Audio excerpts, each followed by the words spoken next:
Dear students, आज का topic CS 307 में है। जो data mining and warehousing subject है उसमें 307 में टॉपिक अपना है वो है multi dimensional view and operations. तो डेटा वेयर हाउस के अंदर जो डेटा स्टोर होता है उसको मल्टी डायमेंशंस में होता है। मल्टी डायमेंशंस क्या होगा हम देखेंगे कि कौन कौन से फील्ड या नाम या रिक्वायर्ड इंफॉर्मेशन हमें लेनी है, उसके अलग अलग डायमेंशंस होंगे, अलग अलग नाम होंगे जिनको नाइट डायमेंशंस कहा गया है।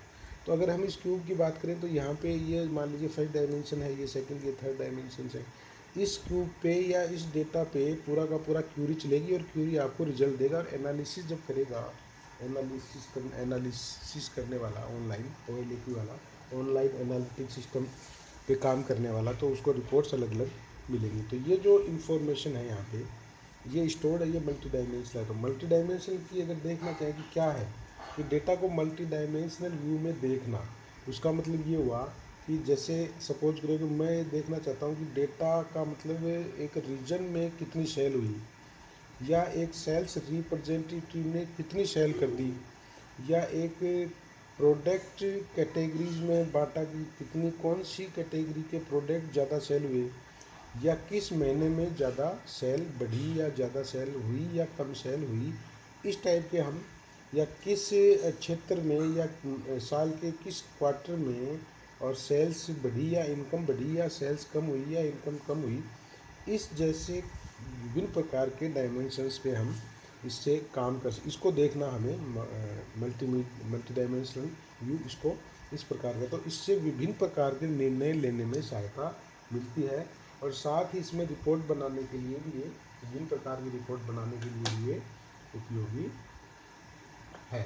उसके बाद हम चलेंगे इसमें आगे कि इसको अगर आप देखना चाहें तो ये आपको इस पर अब अगर आपके पास डेटा है तो उस डेटा को, या मल्टी डायमेंशनल डेटा है उस डेटा को वो कैसे वहाँ से इंफॉर्मेशन लाएगा, क्योंकि डेटा तो कम्प्लीटली कंबाइंड डेटा एक साथ है तो उस डेटा को कैसे लाएगा। तो उस डेटा को लाने के लिए वो उसमें से आपको जो क्यूरी चलाएगा तो आपको इसमें ऑपरेशंस करने पड़ेंगे, वो ऑपरेशंस करेगा।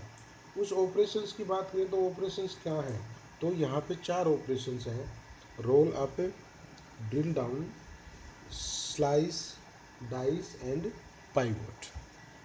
Roll up, drill down, slice, dice and pivot. Roll up का मतलब है कि एग्रीगेट करना, कंसोलिडेट करना। सपोज कीजिए कि ये एक डेटाबेस आपका, और यहाँ पे ये मान लीजिए कि स्टेट राजस्थान में सेल्स हुई है, और ये है कार ए, और ये मान लो Q1, ये Q2, ये Q3 ईयरली, ये Q4।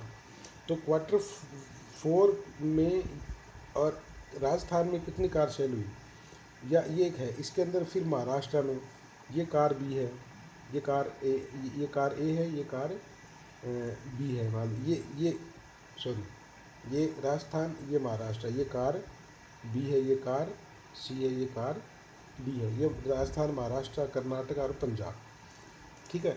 तो राष्ट्र, तो अब यहाँ पे ड्रिल रोल अप का मतलब है कंसोलिडेट करना। अगर हम ये चाहें कि नॉर्थ इंडिया में कितनी हुई, तो यहाँ देखेंगे नॉर्थ इंडिया में कौन कौन से हैं, राजस्थान और पंजाब।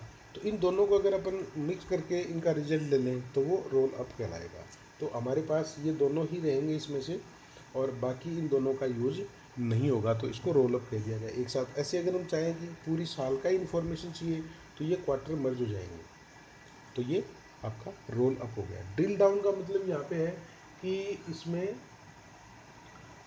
स्मॉलर पार्ट्स में आपको, यानी इंक्रीज कर देगा वो। स्मॉलर पार्ट्स का मतलब ड्रिल डाउन के अंदर मतलब ये हुआ सिंपल सा, कि अगर राजस्थान में कार ए का सेल Q1 में हुआ, तो राजस्थान के कौन से पार्ट में, कौन से डिस्ट्रिक्ट में वो हुआ, या इन कार्स का सेल्स कौन से पार्ट में, तो इसको इसने और डिटेल में इसको ले लिया, यानी जस्ट रोल अप का उल्टा। उससे हम ये कर सकते हैं, तो ये और भी एक्सपेंड कर देगा उसको। और उसके बाद हम आते हैं स्लाइस में, कि ये 1 डायमेंशनल डेटा को सेलेक्ट करता है और क्यूब बनाता है। स्लाइस का मतलब जैसे आपने यहाँ से काट दिया कि Q1 के अंदर ये क्या है, क्वार्टर 2 में क्या है, सिंपल सा डाइस है कि आप चाहते हैं कि इतना एक हमारे पास पार्ट आ जाए, सिर्फ इतना पार्ट आ जाए, ये क्यूब आ जाए हमारे पास, इसमें से जो इन्फॉर्मेशन हमें ये लेनी है तो वो, और बाकी मुझे ज़रूरत नहीं है तो वो कहलाएगा डाइस। और पाइवेट में क्या होगा कि आपने ये इन्फॉर्मेशन ली, मान लीजिए आपने ये इन्फॉर्मेशन ली, ये ए बी ये सी डी, तो इसको हम रोटेट कर देंगे अपनी सुविधा के अनुसार कि हम ये सुविधा क्या करना चाहते हैं कि ए बी और सी डी, तो हम ये इसको पाइवेट कर दें। इसके ये this is for representation of report और रिप्रेजेंटेशन ऑफ डेटा। तो इस टाइप से क्या है कि जो जो आपके पास मल्टी डायमेंशनल डेटा है उसको आप क्यूरी लगाते हो, या आप टूल्स काम में लेते हो, या टेक्नोलॉजी काम में लेते हो, किसकी टेक्नोलॉजी, किसकी OLAP की, तो आपको रिपोर्ट देता है, वो रिपोर्ट जनरेट करता था फॉर डिसीजन मेकिंग और अदर बेनिफिट फॉर बिजनेस और ग्रोथ ऑफ बिजनेस और अदर कोई भी आपका डिसीजन लेना है उसको ये करता है। तो इसके आप टेक्स्ट बुक और जो रेफरेंस बुक्स हैं उसमें से पढ़िए, देखिए, और जो कन्फ्यूजन वाले हैं या समझ में नहीं आया क्लियर करना तो टेलीफोनिक में भी बातें और क्लास में भी बात करके आप पूछ सकते हैं। धन्यवाद।